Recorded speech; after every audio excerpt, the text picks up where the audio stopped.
Hello दोस्तों, नमस्कार। मेरा नाम है संदीप और आप सभी का वेलकम है नथिंग इम्पॉसिबल के यूट्यूब चैनल पर। आशा करता हूं और उम्मीद करता हूं आप सभी बहुत ही अच्छे होंगे। और आज के इस वीडियो में हम नए सिरे से जो है यूजीसी नेट पेपर 1 की तैयारी के बारे में चर्चा करेंगे और पेपर 1 का जो सिलेबस है उसके बारे में डिस्कशन करेंगे। देखिए, परिणाम घोषित हो चुका है। बहुत सारे छात्र जो है सफल भी हुए हैं और बहुत सारे छात्र जो है असफल हुए हैं। तो असफल हुए छात्र हताश नहीं होना है उनको उनको बस इस बात पे ध्यान देना है कि ऐसी क्या कमियां रह गई हैं जिसके वजह से हमारा रिजल्ट रुक गया है। उन कमियों को दूर करना है और आगे जो आपकी परीक्षा फिर से कंडक्ट होगी यूजीसी नेट की, संभावनाएं जल्दी ही बन रही हैं क्योंकि रिजल्ट आपका जल्दी घोषित हो गया है। और उम्मीद है कि दिसंबर लास्ट तक या सेकेंड या थर्ड वीक के आसपास आपके नए फॉर्म जो है यूजीसी नेट के लिए जाएंगे और 2023 में ही आपका एग्जाम कंडक्ट होगा, ये संभावना है। और इसके बारे में जो भी ऑथेंटिक इन्फॉर्मेशन होगी वो एनटीए के द्वारा बताई जाएगी और वो जो भी अपडेट हमें मिलेंगी उस अपडेट से आप सभी को अवगत करा देंगे। लेकिन आपकी जिम्मेदारी क्या बनती है कि आपको अभी से जो है अपनी प्रिपरेशन के लिए जो है लग जाना चाहिए ताकि एग्जाम होने तक आप अपने सिलेबस को कवर कर लें, प्रीवियस ईयर के क्वेश्चन को अच्छे से कवर कर लें और सिलेबस को 2 से 3 बार रिवाइज कर लें। क्योंकि इस बार का जो क्वेश्चन का लेवल था, अगर जिन्होंने दिया होगा उनको पता होगा कि क्वेश्चन का लेवल अच्छा खासा था और बहुत डेप्थ में जाकर जो है क्वेश्चन एग्जामिनर पूछ रहा है। तो उसके लिए आपको अच्छे से जो है सिलेबस के हर टॉपिक को पढ़ना होगा, तभी जाकर जो है आप अच्छे मार्क्स पेपर 1 में ला सकते हैं। तो हम प्रयास करेंगे कि सिलेबस के अकॉर्डिंग जितने भी टॉपिक्स हैं उनको मैं आपको अच्छे तरीके से कवर कराऊं और आपको फ्री ये सारी क्लासेज मिलेंगी। मैं प्रयास करूंगा कि बहुत ही अच्छे तरीके से जो पिछला एग्जाम का पैटर्न रहा, जिसका रिजल्ट अभी आपने देखा होगा, उसी के अकॉर्डिंग जो है आपकी क्लासेज ली जाए। अभी आप देख पा रहे हैं यूजीसी नेट फर्स्ट पेपर के सिलेबस के बारे में हम बात करेंगे। एग्जाम 2022 में कंडक्ट नहीं होगा क्योंकि नवंबर आपका चल रहा है, दिसंबर में फॉर्म लेने की पॉसिबिलिटी बन रही है और उसके बाद से 2023 में ही आपका एग्जाम कंडक्ट होगा। पेपर 1 के सिलेबस के बारे में हम चर्चा करेंगे और 2023 के बारे में जैसे कि मैंने बता दिया। अभी सिलेबस के जितने भी यूनिट है, जैसे 10 यूनिट आपके पेपर 1 के सिलेबस में होते हैं, हर एक यूनिट में क्या क्या टॉपिक पढ़ना है जो कि यूजीसी नेट ने अपना सिलेबस पेपर 1 का दिया है, उसके अकॉर्डिंग मैं सारी चीज़ों को आपको बताऊंगा। तो आइए एक एक करके हर यूनिट्स में क्या क्या टॉपिक पढ़ना है उनको देखते हुए चलते हैं। सबसे पहले स्लाइड में मैं आपको बताऊंगा कि 10 यूनिट में कौन कौन से यूनिट है, फिर हर एक यूनिट के टॉपिक्स को बताऊंगा जैसे कि मैंने ऊपर आपको बोला। सबसे पहले यूनिट जो है आपकी है शिक्षण अभिवृत्ति की, टीचिंग एप्टीट्यूड की। और इस यूनिट में कई सारे टॉपिक्स है वो पढ़ने हैं, उनको एक एक करके मैं नीचे डिस्कस करूंगा। दूसरा यूनिट है शोध अभिवृत्ति और तीसरा है संप्रेषण कम्युनिकेशन और चौथा यूनिट है सूचना और संचार प्रौद्योगिकी, जिसको आईसीटी भी बोला जाता है शॉर्ट में। और पांचवा यूनिट है आपका लोक विकास और पर्यावरण और छठे नंबर का जो यूनिट है उच्च शिक्षा प्रणाली और सातवें नंबर पे है आपका बोध और आठवें नंबर पे है गणितीय तर्क और अभिवृत्ति वाला जो आपका यूनिट है वो। और नौवां है युक्ति युक्त तर्क, जिसमें भारतीय तर्कशास्त्र इसकी बातें होती हैं, यहाँ से क्वेश्चन 1-2 देखने को हमेशा मिलते हैं। और 10वां यूनिट है आंकड़ों की व्याख्या। अब देखिए, इस यूनिट में ऑर्डर ऊपर नीचे हो सकते हैं लेकिन यही 10 यूनिट आपको पढ़ने हैं और इन्हीं 10 यूनिट के अंदर आपके जो टॉपिक्स हैं जो जो पढ़ने हैं वो दिए गए हैं, जिनको हम एक एक स्लाइड में डिस्कस करते हुए चलेंगे और प्रॉपर वे में क्लास में आपको प्रोवाइड करने का प्रयास करूंगा और सब कुछ फ्री ऑफ कॉस्ट आपको मिलने वाला है। एक एक यूनिट में जितने भी टॉपिक होंगे उनको अच्छे तरीके से सुगम भाषा में मैं आपको पढ़ाने का प्रयास करूंगा। आइए आगे हम एक एक यूनिट करके सभी उसके अंदर जो टॉपिक्स हैं उनको देखते हैं। देखिए, यहाँ पर जो सबसे पहला आपका यूनिट है जो कि मैंने अभी ऊपर आपको बताया, इसमें शिक्षण अभिवृत्ति का यूनिट है, टीचिंग एप्टीट्यूड इसको बोला जाता है। और ये जो मैंने सिलेबस आपको दिखा रहा हूँ या जिस सिलेबस के बारे में डिस्कस कर रहा हूँ, ये यूजीसी नेट की आपको ऑफिशियल वेबसाइट पे मिल जाएगी। पेपर 1 के सिलेबस को आप डाउनलोड कर पाएंगे।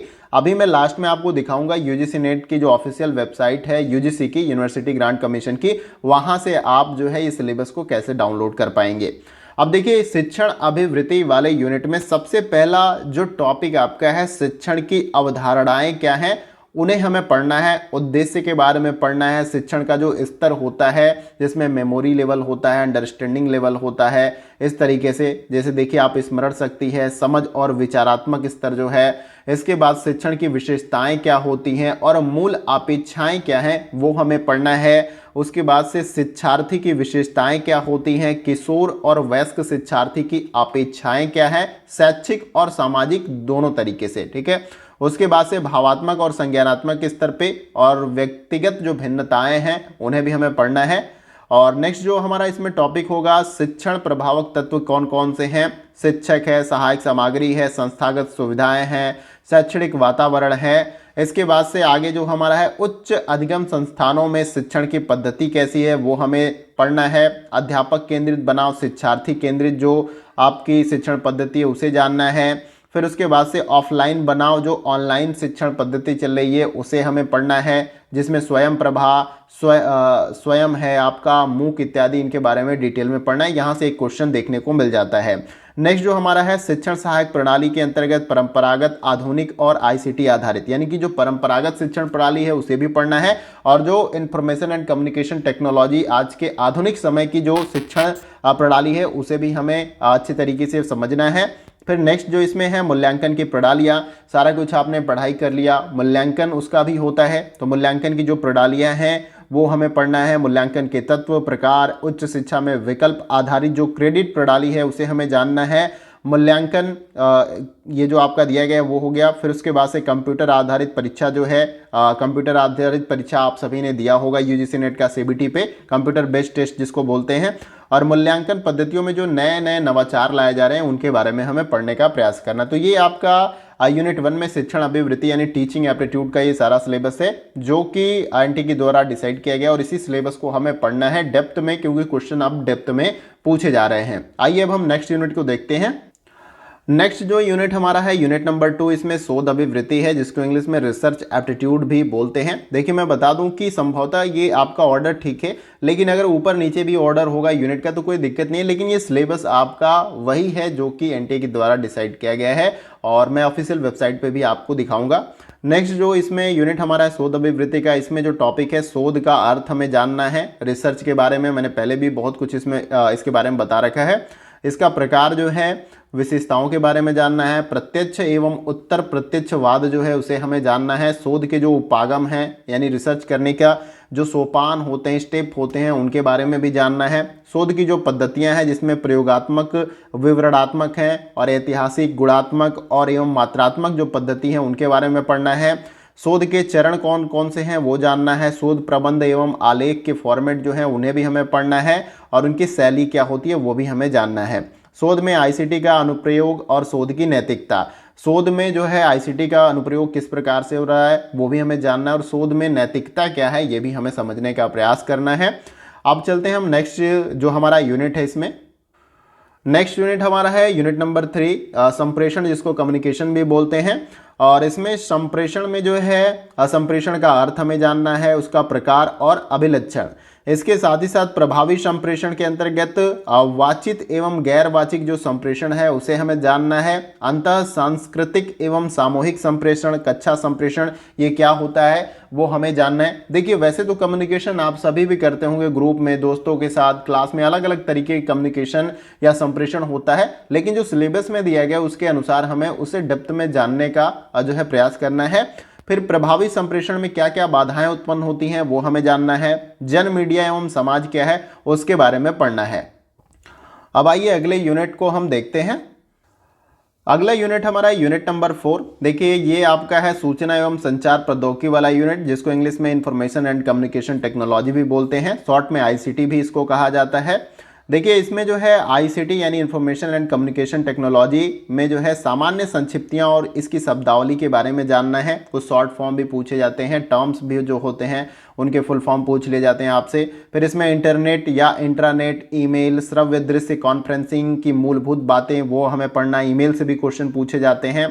और फिर उसके बाद से उच्च शिक्षा में जो डिजिटल पहले हैं उनको भी हमें पढ़ना है, और आईसीटी और सुशासन क्या है ये भी हमें पढ़ना है। तो ये आपका यूनिट 4 के अंतर्गत यानी सूचना एवं संचार प्रौद्योगिकी के यूनिट के अंतर्गत इतना सारा टॉपिक आपको पढ़ना है, ये आपको याद रखना है। इसका पीडीएफ भी मैं टेलीग्राम ग्रुप में प्रोवाइड कर दूंगा, आप डाउनलोड कर लेंगे। और जो ओरिजिनल पीडीएफ है जो यूजीसी की जो वेबसाइट है वहां पर पेपर 1 का सिलेबस का है वो भी मैं आपको प्रोवाइड कर दूंगा, वो भी आप डाउनलोड कर पाएंगे टेलीग्राम ग्रुप में। मैं वीडियो के डिस्क्रिप्शन बॉक्स में आपको लिंक दे दूंगा, वहां से आप जो है टेलीग्राम ग्रुप ज्वाइन कर लीजिएगा। आइए अगला जो यूनिट हमारा है उसे देखते हैं। अगला यूनिट हमारा है यूनिट नंबर 5। देखिए इस यूनिट में जो है हमें लोक विकास एवं पर्यावरण के बारे में पढ़ना है, जिसको इंग्लिश में पीपुल डेवलपमेंट एंड इन्वायरमेंट भी कहा जाता है। और इसके अंदर जो टॉपिक्स हमें हैं दिए गए हैं वो है विकास और पर्यावरण के बारे में, मिलेनियम विकास और संपोषणीय विकास के लक्ष्यों के बारे में पढ़ना है। इसके साथ ही साथ मानव और पर्यावरण सम व्यवहार के बारे में, नृजातीय क्रियाकलाप जो है और पर्यावरण पर उनके प्रभाव क्या हैं उनके बारे में पढ़ना है। पर्यावरण परक जो मुद्दे हैं उनके बारे में जानना है। स्थानीय है, क्षेत्रीय है और वैश्विक मुद्दे जो है पर्यावरणिक वो स्थानीय भी होते हैं, क्षेत्रीय भी होते हैं और एक विश्व लेवल पर भी होते हैं। फिर वायु प्रदूषण है, जल प्रदूषण है, मृदा प्रदूषण है, ध्वनि प्रदूषण है, अपशिष्ट के अंतर्गत जो है ठोस, तरल, बायोमेडिकल, इन सारे अपशिष्ट के बारे में पढ़ना है। जोखिमपूर्ण इलेक्ट्रॉनिक्स जो अपशिष्ट निकलते हैं उनके बारे में पढ़ना है। जलवायु परिवर्तन और इसके सामाजिक, आर्थिक तथा राजनीतिक आयाम क्या है उसके बारे में हमें पढ़ना है। लोक विकास एवं पर्यावरण वाले यूनिट का टॉपिक थोड़ा सा बड़ा है, तो इसमें अभी और भी टॉपिक्स है जो हमें पढ़ना है, उसे हम आगे देखते हैं। इसमें और जो हमें पढ़ना है वो है मानव स्वास्थ्य पर प्रदूषकों का प्रभाव। जो ह्यूमन जो स्वास्थ्य होता है, मानव के अलग अलग प्रॉब्लम्स होते हैं पर्यावरण के प्रदूषण होने की वजह से, तो उन्हें हमें पढ़ना है। और उसके बाद से प्राकृतिक और ऊर्जा के स्रोत, सौर, पवन, मृदा, जल, भूतापीय ऊर्जा, बायोमास, नाभिकीय और वन, ये जितने भी प्राकृतिक ऊर्जा के सोर्स हैं उनके बारे में हमें पढ़ना है। फिर प्राकृतिक जोखिम और आपदाएं क्या हैं, उनके न्यूनीकरण मतलब कम करने की क्या क्या संभावना है वो हमें पढ़ना है। फिर पर्यावरण संरक्षण अधिनियम 1986 के बारे में पढ़ना है। जलवायु परिवर्तन संबंधी जो राष्ट्रीय कार्य योजना है वो भी पढ़ना है। अंतर्राष्ट्रीय जो समझौते बहुत सारे हुए हैं पर्यावरण को लेकर वो भी हमें पढ़ना है, जिसमें मॉन्ट्रियल प्रोटोकॉल दिया गया है, रियो सम्मेलन, जैव विविधता सम्मेलन, क्योटो प्रोटोकॉल, पेरिस समझौता, अंतर्राष्ट्रीय सौर संधि। अब देखिए अंतर्राष्ट्रीय समझौतों के अंतर्गत ये सारे जो आपके प्रोटोकॉल्स हुए हैं अलग अलग, वो इसमें मेंशन कर दिया गया है, इनको ही पढ़ना है स्पेशली। अलग बहुत सारे अंतर्राष्ट्रीय समझौते हुए हैं लेकिन इसमें सिलेबस में मेंशन है आपका मॉन्ट्रियल प्रोटोकॉल, रियो सम्मेलन, जैव विविधता सम्मेलन, क्योटो प्रोटोकॉल, पेरिस समझौता, अंतर्राष्ट्रीय सौर संधि, इनके बारे में डिटेल में पढ़ना है। तो ये हमारा लोक विकास एवं पर्यावरण वाले यूनिट का यानी कि पीपुल डेवलपमेंट एंड एनवायरनमेंट का जो हमारा यूनिट है उसका ये सिलेबस है। थोड़ा सा बड़ा है लेकिन इनको हम हर टॉपिक को बहुत ही आसान तरीके से विजुलाइज करके डायग्राम के माध्यम से समझने का प्रयास करेंगे। पहले आज हम सिलेबस को देख रहे हैं, उसके बाद से स्टार्टिंग से हम जो यूनिट है उसके टॉपिक वाइज जो है क्लासेज आपको प्रोवाइड करेंगे। आइए अगले यूनिट को देखते हैं। अगला यूनिट हमारा है यूनिट नंबर 6, उच्च शिक्षा प्रणाली। इसको इंग्लिश में हायर एजुकेशन सिस्टम भी बोलते हैं। इसके अंतर्गत उच्च अधिगम संस्थाओं के बारे में जानना है। प्राचीन भारत में शिक्षा कैसी रही है उसके बारे में पढ़ना है। स्वतंत्रता के बाद भारत में उच्च अधिगम और शोध का उद्भव किस प्रकार का रहा है वो भी जानना है। और भारत में प्राच्य या पारंपरिक और गैर पारंपरिक अधिगम कार्यक्रम कैसे हैं उन्हें भी पढ़ना है। और व्यावसायिक, तकनीकी और कौशल आधारित जो शिक्षा है वो भी हमें जानना है। मूल्य शिक्षा और पर्यावरण परक जो शिक्षा है उसे भी पढ़ना है। नीतियाँ, सुशासन, राजनीति और प्रशासन के बारे में भी हमें पढ़ना है उच्च शिक्षा प्रणाली के अंतर्गत। तो ये रहा आपका उच्च शिक्षा प्रणाली के अंतर्गत जो टॉपिक्स हैं जिनको हमें पढ़ना है सिलेबस के अकॉर्डिंग। इनको एक एक इसके बारे में भी मैं डिटेल में, जैसे अब उच्च अधिगम संस्थाएं और प्राचीन भारत में जो शिक्षा है इसको हम एक वीडियो में जो है कवर करने का प्रयास करेंगे और डिटेल में होगा, हर एक पॉइंट को टच करने का प्रयास करेंगे और डेप्थ में नॉलेज आपको देंगे ताकि क्वेश्चन कितना भी डीप से आप बनाया जाए एग्जाम में उनको आप कवर कर ले। अब आइए अगले यूनिट को देखते हैं। अगला यूनिट हमारा है यूनिट नंबर 7, बोध का है, जिसको इंग्लिश में रीडिंग कॉम्प्रिहेंशन बोलते हैं। इसके अंतर्गत एक गद्यांश आपको दिया जाता है और उसी गद्यांश से संबंधित आपको प्रश्न पूछे जाते हैं। देखिए डायरेक्ट आंसर उस गद्यांश में नहीं होते हैं, आपको इनडायरेक्टली आंसर उसमें दिखता है, बस आपको डेप्थ में उस कॉन्सेप्ट को पढ़ना होता है और उसके बाद से ही आपको अपना जवाब देना होता है। एक गद्यांश दिया जाएगा, उस गद्यांश से पूछे गए प्रश्नों का उत्तर देना होता है। ये आपका यूनिट नंबर 7 या बोध वाला जो यूनिट है उसके अंतर्गत पूछे जाएंगे। अब नेक्स्ट यूनिट को देखते हैं।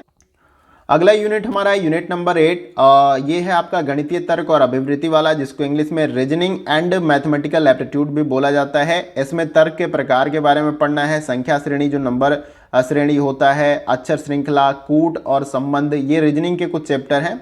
गणितीय अभिवृत्ति के अंतर्गत अंश, समय, दूरी, अनुपात, समानुपात, प्रतिशत, लाभ हानि, ब्याज, छूट, औसत, यहाँ से भी एक दो क्वेश्चन पूछे जाते हैं। तो कौन कौन से यूनिट ज़्यादा महत्वपूर्ण है जिनको आप अच्छे तरीके से कवर कर सकते हैं उसके बारे में भी मैं बताऊंगा। आइए अब अगले यूनिट को हम देखते हैं। अगला यूनिट हमारा यूनिट नंबर 9। देखिए ये है आपका युक्त तर्क वाला, जिसको इंग्लिश में लॉजिकल रीजनिंग भी बोलते हैं। इसके अंतर्गत युक्ति के ढांचे का बोध, युक्ति के रूप, निरूपाधिक और तर्क वाक्य का ढांचा, अवस्था और आकृति, औपचारिक एवं अनौपचारिक, युक्ति दोष, भाषा का प्रयोग, शब्दों का लक्ष्यार्थ और वस्तवर्थ और विरोध का परंपरागत वर्ग। ये लॉजिकल रीजनिंग जो है आपका भारतीय तर्कशास्त्र, उसके अनुसार भी इसमें क्वेश्चन कई सारे दिए जाते हैं। और युक्ति के प्रकार, निगमनात्मक और आगमनात्मक युक्ति क्या है उसके बारे में जानना है, मूल्यांकन और विशिष्टीकरण और अनुरूपताएं। इसके बाद भी अभी इस युक्ति युक्त तर्क यानी लॉजिकल रीजनिंग में जो है और भी कई सारे टॉपिक्स हैं, तो उनको भी हम देख लेते हैं।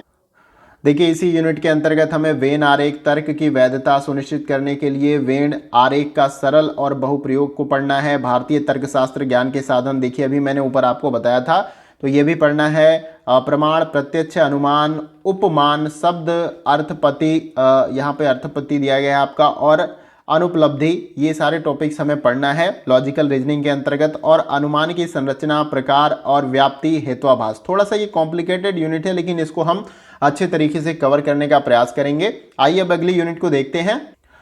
अगला यूनिट हमारा है यूनिट नंबर 10। ये है आपका आंकड़ों की व्याख्या यानी कि डाटा इंटरप्रिटेशन। इसके अंतर्गत आंकड़ों का स्रोत, प्राप्ति और वर्गीकरण, और गुणात्मक एवं मात्रात्मक आंकड़े, फिर उसके बाद से चित्रवत वर्णन यानी bar chart, histogram, pie chart, table chart और रेखा चार्ट, और आंकड़ों का मानचित्रण, आंकड़ों की व्याख्या, आंकड़े और सुशासन। इसके बारे में हमें आंकड़ों की व्याख्या वाले यूनिट यानी कि डाटा इंटरप्रिटेशन वाले यूनिट के अंतर्गत पढ़ना है। अब मैं आपको बता दूं कि ये जो सिलेबस मैंने आपको यहाँ पर डिस्कस किया, सिलेबस के बारे में बताया है, इनका ऑर्डर ऊपर नीचे हो सकता है, यानी ये यूनिट जो है आपका ऑर्डर ऊपर नीचे हो सकता है, लेकिन सिलेबस आपका हर यूनिट के अंतर्गत यही मेंशन किया गया है। वो अभी मैं आपको दिखा देता हूँ। मैंने पीडीएफ भी डाउनलोड कर रखा है जो ऑफिशियल है आपका।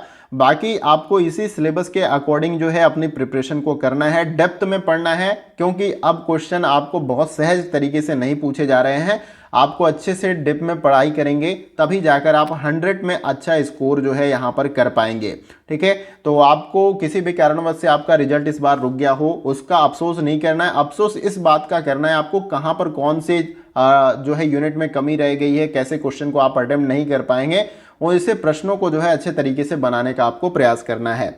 बाकी मैं अभी आपको जो ऑफिशियल जो आपका सिलेबस का पीडीएफ है वो भी मैं आपको दिखा देता हूं।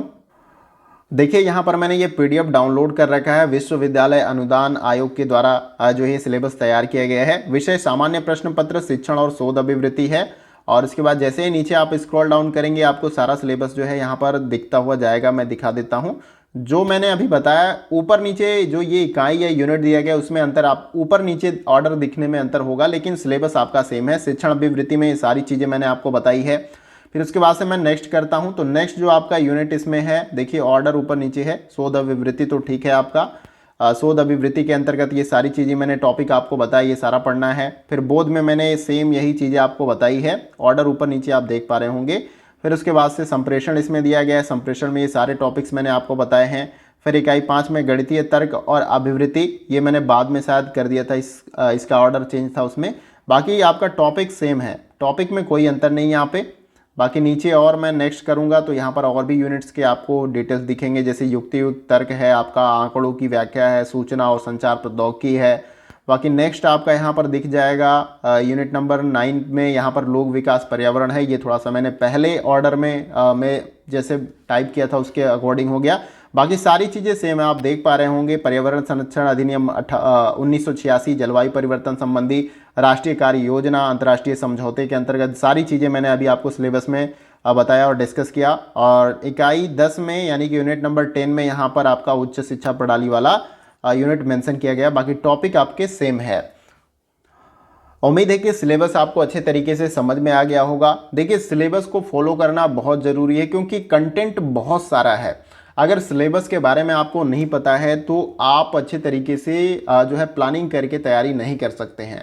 आप कुछ भी पढ़ सकते हैं, रिसर्च की बहुत सारी बुक्स हैं, अलग अलग पर्टिकुलर जो है यूनिट इसमें मैंने बताया उसकी बुक्स आपको मिल जाएंगी, लेकिन सिलेबस में जो बोला गया है उनके बारे में डेप्थ में पढ़ना है ताकि क्वेश्चन वहाँ से एग्जामिनर के द्वारा पूछा जाए तो आप उसको अच्छे तरीके से बना लें। और उसके साथ ही साथ मैं ये बात भी बोलना चाहूँगा आपको कि आप सिलेबस को जो है डाउनलोड करिएगा, उसके बाद से उसका प्रिंट निकाल लीजिएगा। प्रिंट निकाल के आप चाहे जहाँ पर पढ़ते हो वहाँ पर चिपका सकते हैं या अपने डेस्क पे आपको रखना है और उस सिलेबस के अकॉर्डिंग, हर यूनिट के अकॉर्डिंग जो टॉपिक्स दिए गए हैं उनको पढ़ना है और पेंसिल से ट्रिक करते हुए जाना है।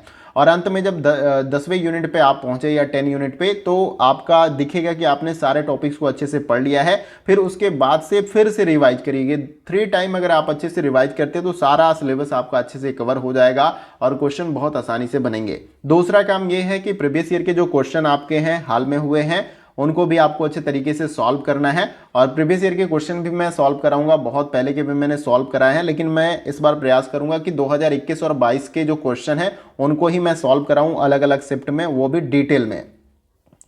बाकी आपके अनुसार जो रिकमेंडेशन होगी उसके अनुसार भी आपकी क्लासेज ली जाएंगी। ऐसा नहीं, आप अगर कुछ सजेस्ट करोगे तो उस पर भी विचार किया जाएगा। बाकी मैं डिस्क्रिप्शन बॉक्स में जो है टेलीग्राम ग्रुप का लिंक दे दूंगा, वहां से आप ग्रुप को ज्वाइन कर लीजिएगा। वहां पर पीडीएफ आपको प्रोवाइड की जाएगी क्लास की, और बाकी ये सिलेबस का भी पीडीएफ मैं वहीं पे अपलोड कर दूंगा। इसके साथ ही साथ जो ऑफिशियल सिलेबस जो आपका पेपर 1 का है वो भी मैं वहां पर टेलीग्राम ग्रुप में डाल दूंगा। वहां से आप डाउनलोड करके जो है प्रिंट फॉर्मेट में निकाल लीजिएगा और उसी के अकॉर्डिंग आपको पढ़ाई करनी है। सिलेबस के अकॉर्डिंग पढ़ेंगे, निश्चित रूप से आप आगामी जो आपका एग्जाम होने वाला है, जैसे कि मैंने स्टार्टिंग में ही बताया, अभी कोई ऑफिशियल जो है नोटिफिकेशन नहीं है, लेकिन रिजल्ट जो है यहाँ पर डिक्लेयर कर दिया गया है। तो संभावना ये है कि दिसंबर में जो है आपके फॉर्म लिए जा सकते हैं और 2023 में ही आपका एग्जाम होगा। जब भी कोई ऑफिशियल नोटिस या अपडेट हमें मिलती है उससे हम आप सभी को अवगत करा देंगे। बाकी मेन बात तो तैयारी की है, तो तैयारी पे ही आपको फोकस करना चाहिए। उम्मीद है कि ये सिलेबस वाला वीडियो आपको अच्छे तरीके से क्लियर हो गया होगा, और वीडियो कहीं से भी अच्छा लगे तो आप इसे लाइक करके हमें अप्रिशिएट कर सकते हैं। और इसी प्रकार से रेगुलर जो क्लासेज जो है यूनिट की जो है टॉपिक वाइज, उसको अटेंड करने के लिए आप चैनल को सब्सक्राइब कर सकते हैं। और उसके बगल में जो बेल आइकन का बटन होता है इस प्रकार से, उसको आपको प्रेस करना होगा न्यू वीडियो की नोटिफिकेशन को पाने के लिए। तो फ्रेंड्स, आज के वीडियो में बस इतना ही। फिर मिलते हैं अगले वीडियो में इंपॉर्टेंट क्लास के साथ। तब तक के लिए जय हिंद, जय भारत।